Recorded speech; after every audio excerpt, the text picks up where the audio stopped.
Sports Snippets, Dennis Sullivan. How the heck are you?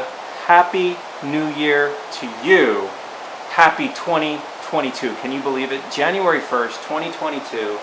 We were treated to an awesome doubleheader of college football on Friday night, the 31st. I want to talk to you about this. If you do like the content, this particular video, you know what to do, guys. Go ahead, hit that thumbs up. Subscribe to my channel, Sports Snippets with Dennis Sullivan.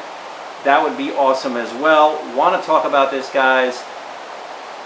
At the very beginning of the season, way back when, we're talking what, 5 months ago in August, early August, it looked like Georgia and Alabama.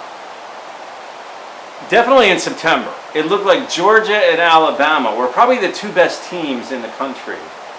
And I'm here to tell you, 4 or 5 months later, Georgia and Alabama are clearly the two best teams in the country. Want to talk a little bit about each of these semifinal games. I love the fact that they have it on the 31st on New Year's Eve. It's awesome, awesome stuff. Want to talk about the Cotton Bowl and the Orange Bowl, also known as the semifinal games. Let's start with the Georgia-Michigan matchup because, guys, I'm telling you, this was not a good game. And what I mean by that, it wasn't close. It wasn't a good matchup at all. Michigan was not in this game really at all. Georgia 34-11. It really wasn't even that close. I mean, Michigan added a touchdown towards the very end. A couple of takeaways on this. Georgia really eliminated negative plays from their performance. They were not sacked. They averaged 7.7 yards a play versus 5.2 for Michigan. And other than that little sequence at the end of the first half where Kirby Smart, who had a point, I mean, he had a very good point, was upset with Stetson Bennett over the clock management situation there to end the first half. Other than that, I thought Stetson Bennett was phenomenal. I mean, he played really good. 310 yards throwing, 3 touchdowns, no interception. Completes 21 of 31. So other than that sequence end of the first half, Kirby Smart's got to be very happy with his quarterback, who played very well. Zamir White, who's a tremendous running back, really wasn't needed. He wasn't needed to do his normal heroics, really. I mean, he had very modest numbers. He's still pretty productive. 12 carries, 54 yards, about 4.5 yards a carry. Dejon Edwards added 38 on only 4 carries. James Cook 32 yards on the ground, 6 carries. Bennett adds 32 yards on the ground. I tell you what, Michigan, you can make the case, they flat out kind of panicked. You know, doing the quarterback switch on 3rd downs kind of early in the game. It's almost like a few minutes into this game, they almost stopped and went, whoa, whoa, whoa, whoa, whoa. These guys are even better. We knew they were good. We knew this was going to be a tough task. These guys are even a little bit better than advertised. We got a tough road ahead. And that most certainly was the case. Georgia not sacked at all. Michigan was sacked 4 times, and just as importantly, hurried throughout this game. Cade McNamara had a very difficult time. A lot of it was not his fault. Under duress, throws for just over 100 yards, 106 yards, 11 for 19, 2 interceptions. J.J. McCarthy comes in. Yeah, I mean, you could say he did a little better. I don't know if that really matters. 7 for 17, 131 yards thrown for a touchdown. A little bit surprised Hassan Haskins. Now, I know the game got kind of ugly early. It was like 27-3 at the half. But I'm still a little surprised only 9 carries for Hassan Haskins, arguably the best running back in the country. You gotta, if anything, game's getting away, give it to your best player on offense. They got a little Miami Dolphins on me there with that, or the old Dolphins, because I talk about the Dolphins a lot on this channel. I don't want to get off the subject here, guys, but when the Dolphins were losing, they went away from the running game. And things turned around a little there. They don't do that anymore. Hassan Haskins, 9 carries, 39 yards. Donovan Edwards, 4 carries, 16 yards. So between Haskins and Edwards, they're at about 4 yards a carry. There's nothing wrong with that. Eric All, the tight end from Michigan, led them in receiving, 63 yards, 4 catches. Edwards, a good receiving back. He had 49 yards receiving on 3 catches. But Georgia rolling up 518 yards. Guys, I mean, this is something else. And point 2, I'm going to go back to point 1 in a minute, but point 2 here on the snippets board stands for Stetson Bennett, SB, because he really, truthfully, showed up. I mean, he really showed up in the semifinal game. And they ran the ball when they needed to. Georgia was able to run the ball, not phenomenally well like Alabama did, which we're going to get to in a second, but they ran it well enough. Okay, but Stetson Bennett, this guy is better. I think this might even be a case where he just got better throughout the season, throughout the course of the season. Now he's just a little bit better of a quarterback than he was maybe 2 months ago. In the second game, Alabama 27, Cincinnati 6.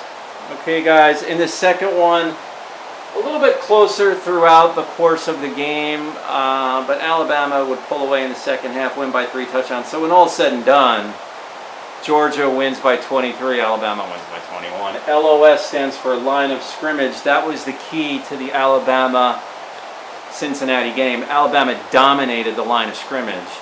They ran the ball for over 300 yards, 301 yards.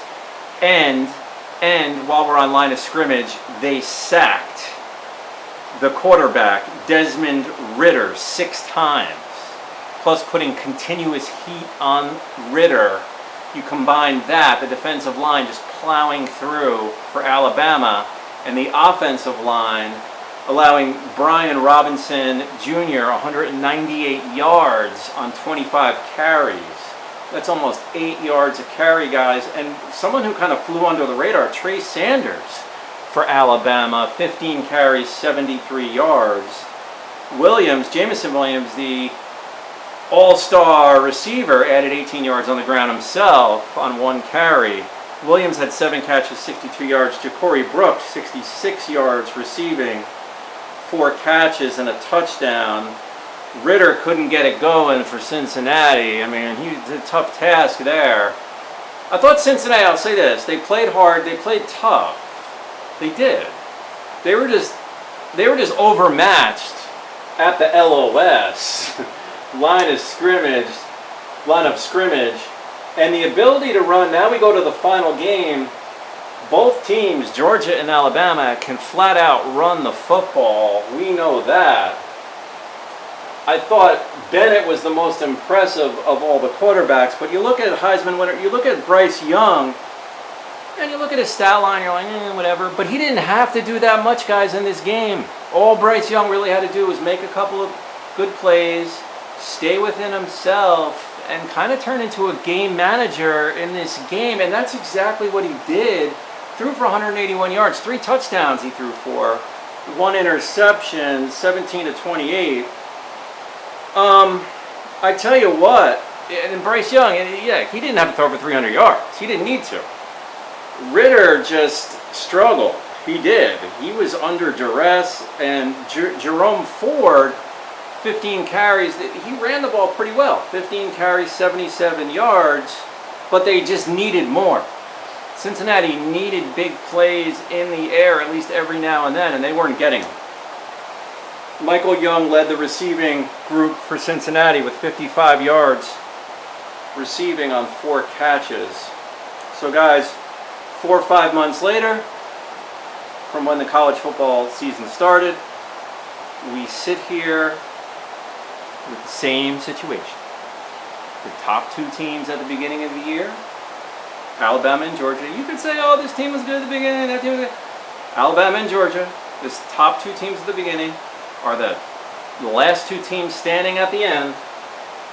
They will battle it out on January 10th a Monday night. And if you're saying to yourself, oh, Monday night, how come they don't play Saturday night? Well, don't forget, they have something called the NFL. And I'm sure there will be Saturday night games, I believe, for the NFL. They don't have this stuff competing against each other kind of stuff, right? Never happens that way. But the 10th will be very interesting. Before I close out this video, let's talk about that for a second.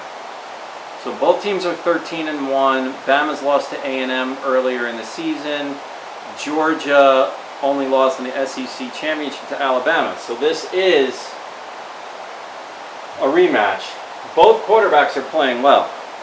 Bryce Young always plays well. Stetson Bennett looked every bit the All-American to me, except for the last few minutes of the first half. Against Michigan, this is a good quarterback matchup. Does Georgia have the edge? I think they kind of do.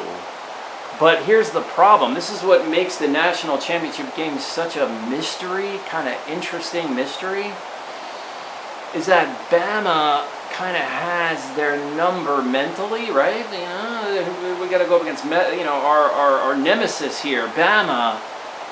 Georgia really is, I think, a little bit better from top to bottom. Georgia really is, guys. I really think this. The best team in the country, but beating Alabama is like a different story. It's like a different task altogether. And don't forget, Alabama has this guy, I don't know if you heard of him before, Nick Saban, who's always got some sort of game plan, extra trick up his sleeve, gadget play. He's always got something going on.